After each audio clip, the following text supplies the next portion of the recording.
So, I mean, it doesn't make any sense. You say, oh, now you're no longer that, you're now this. Why? Because he said so. But he's a monster and he came and raped my mother. Is that okay?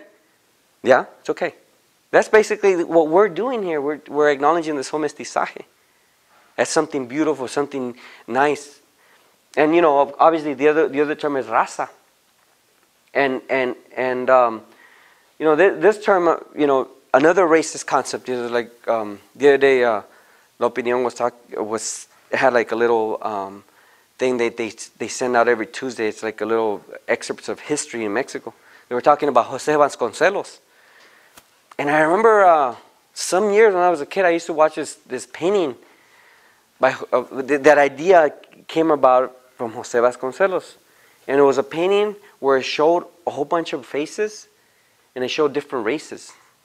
You know, the Asian, the black, the white, the indigenous.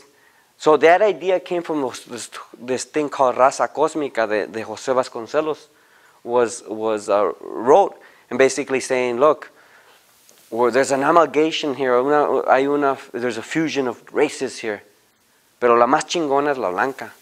You know, and no matter what, you still belong to that race, and basically setting up the future for us to say, in the future we're going to become white. And that's what the term raza, when you embrace this concept of raza, is basically embracing a future where you don't want to even turn back and see your ancestry, which is indigenous. And obviously we're not criollos. And we're now, especially now with the census, the 2010 census, what we want to do basically in the next 10 years from now, at least introduce this word, Nicantlaca.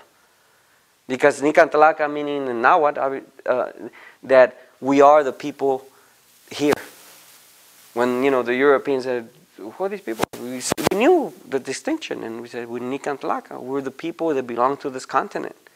And that's what we want to introduce this word, and yes, introduce it to the Mexican community, introduce it to the Native American community, introduce it to the Central American community, and also the South American community.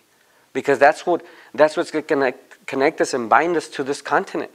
We're no longer accepting this whole Latino and Hispano, because if you noticed, if you saw the questionnaire that they send you, it's you say, oh, okay, you're not Latino, you're not Hispano, but you're under this bracket. You're still under the whole Latino and Hispano bracket, even though they give you an option to choose Mexican, even they give you an option to choose Chicano. But you're still under their framework, and say, that's chingado. Whatever way you turn, we're going to define who you are. And so anyway, so we have, where did we get the word from? Mexicano, Mexican? We got it from Mexica. So anyways, we could use the term Nicantlaca to basically, you know, define us as an indigenous Nicantlaca people, original descendants of this continent. So, you know, you're talking about los centroamericanos, you know, because, you know, there's this thing about, no me digas mexicano, soy centroamericano, or no me digas centroamericano, soy mexicano. You know, the stupidity, the divide and conquer mentality, you know, that we carry, you know. Yes, why not? Because you know what, in Central America, what, you find Europeans? In Guatemala? Yeah, they are Europeans there, but these are the people that are in control of Guatemala. These are the people in control of El Salvador, in Belize, in Honduras, and Nicaragua. But, you know, you go there, and who's the majority of our people? The full-blooded or mixed blood of our people. We're still Nicantlaca. So, you know, and then obviously, you know, the South Americans, yeah, they could come into our Nicantlaca. We're the same people. We have the same connection, the same history. And, well, you know, I just explained why Nicantlaca. Because, you know, we are the people of here. We are the people descendants of a great civilization, of great culture. And also, you know, talk about Anahuac. Basically saying Anahuac is this whole continent. If you want to talk about it even more, it's Semanahuac. But Anahuac is basically the lands where we walk on. The term Anahuac comes from the Nahuatl word, meaning the land surrounded by water. And, you know, it also includes Canada. In Canada, it also, the United States, Mexico, Central America, and South America. You know, you won't be. Some years back, there was something going on northern Canada. I think there was like a shooting. Did you guys ever hear? Right. And looking at the pictures, I go, hey, this happened in East LA? I'm serious, because they had them at, I think it was in LA Times, and I was looking and I go, something happened in East LA? And it came out on the front page. No, it was in Canada. I go, so it's proof, you know, like, our people, you see the resemblance, you say, you obviously know they're not European. I remember one time walking to this reservation down by San Diego, and I walked in, and it was kind of revealing at the same time. You say, wow, look, they know that you're not white. So I walked in, and I'm buying something, and then the lady, the cashier, she gives me Native American, says, tribal credit, because I bought something. Huh? I go, okay, see, they know. They know, you know, it's like they know you're not white. But so anyways, you know, people say, well, you know, like this whole issue with illegals and you know, whose land this is. It's always our land. It's always been our land. You know, if you want to talk about a date, the least archaeologists or historians date our presence here is 10,000 to 50,000 years. So, you know, so it's not like we just new kids on the block. You know, we've been here for some time.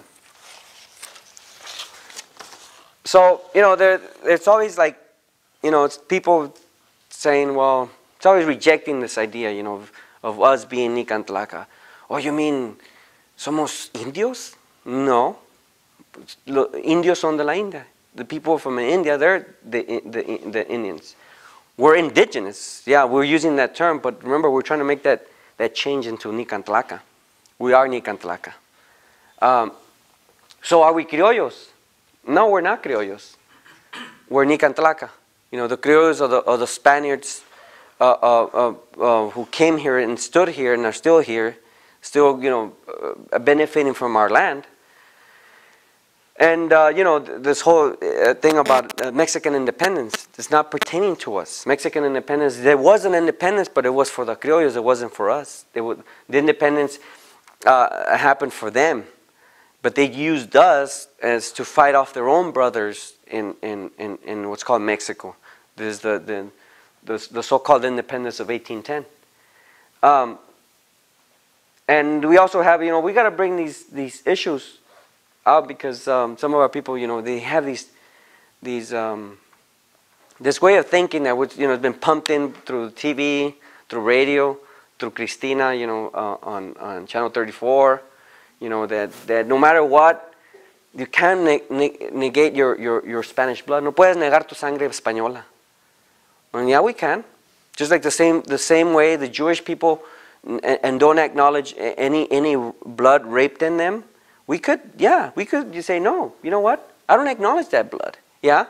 I'm not saying that there was no blood, Spanish European blood raped in us. There was. But I'm not embracing it. It's almost like, there's a lot of people that make a big deal about that. You know, we see that in our families. You know, it's always like la negra, you know, or there's always like, there's this preference over some of us that are lighter, you know. There's like, mija, ¿por qué no te casas con alguien más güero? No te casas con ese prieto. Don't marry that dark one, you know. It's always got to be lighter. And it's always like this love for whenever a child is born is like, did he come out with blue eyes? Did he come out with green eyes? Is he lighter? Oh, and not too long ago I heard this one. What's her name? He just got married, and she's está mejorando la sangre because she married this other lighter Mexican, you know. But I mean, think about that. You know, why is it that we speak this way? You know, but why? Because psychologically, we've been bred to think that way. We've been bred to acknowledge and embrace this whole whiteness.